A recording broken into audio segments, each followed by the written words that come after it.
Hi, my name's Taryn Louch from Meze, Mira and Makeup, written by Irene Stefanou and directed by Renos Nikos Spanoudis.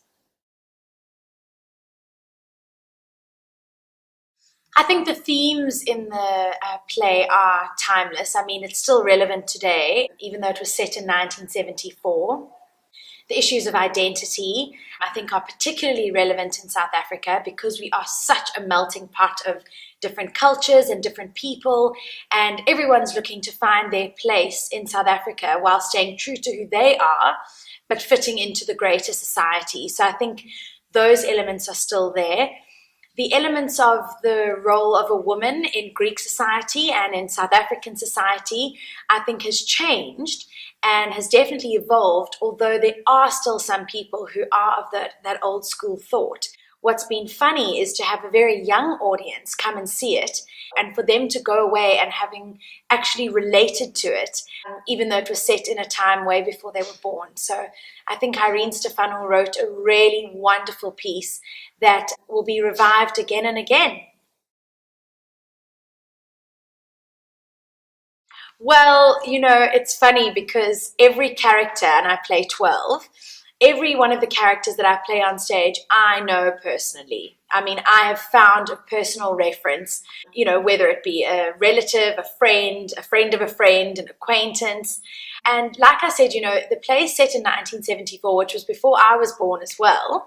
I still definitely resonate with the whole tradition and the family values and that sort of thing, which is still very much alive in my family, even though I'm only half Greek. I think it depends on where you are in South Africa. Johannesburg has got a huge Greek community. It is the second biggest diaspora in the world after Greece. Melbourne, Australia being third. So it's really interesting. There are so many Greek immigrants that came to South Africa many, many years ago. So I'd say in Joburg, the community is really vibrant and really thriving. There are various churches and community centres that hold events and dances and all of that kind of thing. Port Elizabeth has got a lot of Greeks. There's a Hellenic community in Port Elizabeth as well. The shift has happened from Greeks being those people that used to own the corner cafes to now being very well-respected businessmen and women because they are inherently entrepreneurial, I think. So, a lot of Greeks have come to this country with very little and built businesses, built companies, built empires, and that's something that I think we can be very proud of, from a Greek heritage point of view. What we found is that it is very South African, and it's quite hard for an American audience, let's say, to relate to it because those South Africanisms are not really globally understood. People that lived here and grown up here and can understand the sort of climate will understand those South Africanisms. So they'd like us to tweak it to make it more American, which then is not really true to Meze, Mira and Makeup. So we're re-looking at actually taking it to the States because it wouldn't be relevant if we took out the South Africanisms because that's what makes the play.